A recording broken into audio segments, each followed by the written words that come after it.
4 PM news network में दोस्तों आपका स्वागत है। मैं हूं आपके साथ राशिद ज़हीर। ईरान ने अमेरिका के सामने एक नई शर्त रख दी है। तमाम दुनिया के सामने एक शर्तें रख दी हैं। हैरत की बात यह है कि जिस ईरान के बारे में ये बात आ रही है साहब कि उसका पूरी तरह से बिस्मार करके रख दिया है, रिफाइनरीज उड़ा दी हैं, हज़ारों मौतें हो गई हैं, वो ईरान गल्फ़ मुल्कों के लिए और यूरोप के लिए नई नई शर्तें रख रहा है। उसने कहा स्ट्रेट ऑफ हॉर्मुज़ से वो तमाम देश गुजर जाएंगे जो अपने देश से इसराइल की सिफारत खाना यानी कि उसका जो राजदूत है, सफ़ीर है, उसको अगर निकालने का ऐलान अगर कर देंगे। हालांकि नेतन्याहू के बारे में दोस्तों आप जानते हैं कि तमाम का तमाम ये दुनिया के बहुत सारे मुल्कों ने उसको भगोड़ा घोषित कर रखा है। वो अगर मिसाल के तौर पर आएगा तो गिरफ्तार हो जाएगा, लेकिन उसके बावजूद भी उसका पूरी तरह से बहिष्कार कर दिया जाए। अब ऐसे में क्या हो सकता है? एक खबर तो बड़ी है, ये 2-3 खबरें दोस्तों बड़ी बड़ी और हैं, वो मैं आपको दिखाता हूँ। अमेरिका के हाल ये हो गए हैं कि उसके जो थर्ड सिस्टम है, उसके पैट्रियट सिस्टम्स हैं, वो मेरे ख्याल से नाकाफ़ी हो रहे हैं। खबर ये है कि अमेरिका ने जो उसका पैट्रियट और थर्ड एयर सिस्टम जो है, जो साउथ कोरिया में लगा हुआ था, मिडिल ईस्ट के लिए वापस बुला लिया है। अब उसमें साउथ कोरिया का जो प्रेसिडेंट है वो बहुत ज़्यादा अपसेट हो गया और उसने कहा ये डिसीजन मेरे लिए अपसेट करने वाला है, और उसने कहा कि उसकी जो अपोजिशन है, यूएस विड्रॉ जो कर रहा है एयर डिफेंस वेपन्स निकाल करके, वो गलत है। एक खबर मैं आपको और दिखाता हूँ, ये है वो बयान जो मैं आपको बता रहा हूँ कि Iran gives Europe and gulf a choice. Gulf को और यूरोप को एक चॉइस दी है। वो क्या है? एनी अरब और European nation expel the ambassador of Israel. Israel का एम्बेसडर बाहर निकाल दे, एक्सपेल कर दे। एंड यूनाइटेड स्टेट का फ्रॉम इट्स टेरिटरी। अमेरिका का और इसराइल का अगर एम्बेसडर बाहर निकाल दिया जाता है तो उन्होंने कहा starting tomorrow have full authority freedom to pass through the strait of the Hormuz. ये स्ट्रेट ऑफ द हॉर्मुज़ आप जानते ही हैं, ईरान, पर्शियन गल्फ और ओमान गल्फ के बीच में जो ये बनता है, यहाँ पर दुनिया की 20% तेल जो है आपूर्ति कम हो जाती है। और अभी फ्रांस ने भी कहा था कि हम इसे खुलवाएंगे। अमेरिका ने भी कहा था कि हम आकर के वहाँ पर जो है ट्रैफिकिंग देखेंगे। उन्होंने कहा ये आप कोई नहीं आ पाया। तो ईरान अपनी शर्तों पे ये काम करा रहा है। एक खबर और दिखाता हूँ दोस्तों आपको। वो खबर है ये कि ईरान के जो फॉरेन अराकची हैं, इन्होंने ट्रम्प के गोल के बारे में कहा कि वो फेल हो गए। उन्होंने कहा कि उन्होंने सोचा था कि 2 दिन या 3 दिन के अंदर वो रिजीम चेंज कर देंगे और अचीव कर लेंगे अपनी क्लीन विक्ट्री, मगर प्लान ए जो प्लान ए था अमेरिका का, वो पूरी तरह से फेलियर हो गया है। Now they are trying other plan. वो दूसरे प्लान पर जो है काम कर रहे हैं। They have no realistic end game, they are now just attacking us blindly. वो सिर्फ हम पर अंधे होकर के अटैक कर रहे हैं। मैंने आपको कल भी बताया था हमारे नेशनल चैनल पर, अगर आप देखेंगे तो मैंने आपको बताया था कि ईरान के ऊपर जो वो हमले कर रहा है इस वक्त अंधे के रूप में कर रहा है, क्योंकि ईरान ने उसके तमाम रडार सिस्टम, वो चाहे कुवैत में हो, चाहे वो कतर में हो, चाहे वो जॉर्डन में हो, सबको उड़ाकर फेंक दिया है। इसराइल का सैटेलाइट सिस्टम उड़ा दिया कल उसने। तो ऐसे में उसके पास कोई आंखें तो है नहीं, अब वो बच्चों को और महिलाओं को और रेजिडेंशियल एरियाज़ को हिट कर रहा है। ईरान के जो फॉरेन अब्बास अगारची, इन्होंने कहा negotiation with the United States are no longer on the agenda. इस एजेंडे पर उससे कोई नेगोशिएशन नहीं हो रहा। ये ईरान का कॉन्फिडेंस बता रहा है कि काम क्या है। चाइना की तरफ से बड़ी अच्छी खबर आई है।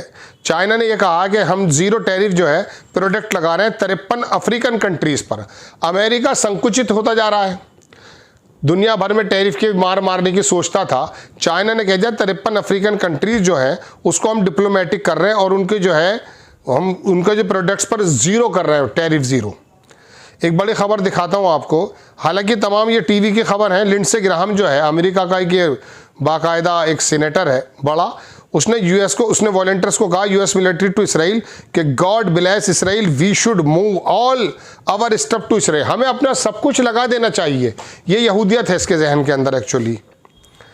ट्रम्प के जो एडवाइज़र है, सबसे बड़ी खबर यही थी इस एपिसोड की कि वॉल स्ट्रीट जर्नल ने छापा दोस्तों कि ट्रम्प का जो एडवाइज़र है उसने अर्जेंटली एडवाइस किया है कि आप अपना वापस निकलने का तरीका ढूंढ लें ट्रम्प साहब, चूँकि अमेरिका की हालत बहुत ज़्यादा ख़राब हो चुकी है। एक ख़बर मैं आपको और दिखाऊंगा, विजुअल भी है। लेबनान के अंदर वो जो था ना बेन गवीर इनका मंत्री, उसका बेटा मारा गया है। हालांकि खबरें हैं कि कोई स्मोट्रिच भी मारा गया है, मोसाद भी का डेविड बार्निया मारा गया, अभी ऐसी कंफर्मेशन नहीं है। अलबत्ता बेन गवीर का बेटा वो मारा गया लेबनान के बॉर्डर पर। ठीक है जनाब, एक खबर और दिखाता हूँ आपको मैं। यूएस का सेनेटर लिंडसे, जो मैंने आपको बताया था गोल्ड, इन अमेरिकन से कहा है कि वो इसराइल के साथ है, जा रहे कुछ, इससे क्या फ़र्क पड़ता है। खबर देखें, ईरान का ब्रिगेडियर है जनरल मसूद अख्तरी, इसका बयान क्या आया है। इसने कहा कि हमने डिस्ट्रॉय कर दिए सारे रडार, जो मैं अभी आपसे कह रहा था, और ट्रंप और नेतन्याहू एक ऐसे जाल में फंस गए हैं जो स्लॉटर हाउस है ये। नाउ इन मिडिल ईस्ट 150 पर बैरल ऑयल होने वाला है, 100 के पार तो कल ही पहुंच गया था, 120 के छूकर आया था। Which is coming will cause global economic chaos, एक इकोनॉमिकल ग्लोबल पूरी तरीके से जो है ना एक चाउस फैल जाएगा। भारत के अंदर भी LNG की, PNG की, गैस की, पेट्रोल की कीमतें बढ़ती जा रही हैं। ठीक है जनाब, अब पुतिन ने एक नया बम फोड़ दिया है साहब। पुतिन ने अनाउंस कर दिया है कि वो कंप्लीटली रशियन का जो LNG है वो यूरोप को बंद करने जा रहा है, कंप्लीटली उठा लिया गया। अब देखिए क्या हाल बनते हैं। ट्रंप का आखिर बयान देख लीजिए,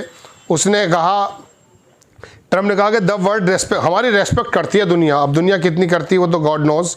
ईरान के ने कहा कि अजरबैजान और टर्की साइप्रस पर जो अटैक हैं, तो मैंने कल भी आपको बताया था, वो हमने नहीं किए हैं। दोस्तों बात यह है कि ये तमाम की तमाम, बहरीन के अंदर भी उन्होंने जो है अमेरिकन डिप्लोमेट्स थे उसके ऊपर हमला किया है। तमाम खबरें दरअसल इस बात को दर्शाती हैं कि ईरान ने किस प्रकार से जो है पूरे के पूरे अमेरिका और इसराइल के नेक्सस को तबाह कर दिया। कल मैंने आपको खबर बताई कि अमेरिका ने अपने सारे तमाम सऊदी के डिप्लोमेट्स हैं उनसे कह दिया आप वापस आ जाइए बामे परिवार के। इसराइल ने अपनी एडवाइजरी जारी की, उधर 3-4 मुल्कों में के तमाम जितने इसराइली हैं, यहूदी हैं, वो वापस आ जाएं। यूएई से जहाज़ भर कर यूएई का बादशाह इसराइलियों को जो है इसराइल भेज रहा है, यहूदियों को। ये तमाम बातें बताती हैं कि अगर अमेरिका के ट्रंप का एडवाइज़र ये कह रहा है कि साहब आप इस लड़ाई से वापस आ जाइए, तो अंदाज़ा आप लगा सकते हैं कि लड़ाई का रुख किधर जा रहा है। अब हालांकि आपको तमाम की तमाम बर्बादियां तो ईरान में नज़र आ रही हैं, लेकिन वो सारे के सारे जो तबाहकारियां इसराइल के अंदर ईरान ने की हैं वो वहाँ पर दिखाने को तैयार नहीं है। बल्कि वहाँ के जो CCTVs हैं, ऐसी वीडियोज़ आई हमारे पास कि वो वहाँ के जो IDF हैं, यानी कि इसराइल डिफेंस फोर्स के लोग हैं, वो उसको तोड़ रहे हैं। तो वो अपने डैमेजेस, अपने नुकसानात बताना नहीं चाहता। कई सारे लोगों के मारे जाने की खबर है, लेकिन अब एक्चुअली कंफर्म नहीं हो पा रहा है, क्योंकि इसराइली मीडिया और अमेरिका मीडिया कोई इस प्रकार की खबर नहीं देना चाहता जिससे ये पता चले कि ईरान ने इनका भरता निकाल दिया। लेकिन ये तमाम जो खबरें, इससे आप डॉट्स लगा सकते हैं दोस्तों कि ईरान किस प्रकार से हावी होता जा रहा है। आपको खबर कैसी लगी, अपनी राय कमेंट्स बॉक्स में ज़रूर दीजिएगा। चैनल को सब्सक्राइब कीजिएगा, शेयर कीजिएगा। नेक्स्ट टाइम किसी खबर के साथ हाजिर होता हूँ। जय हिंद।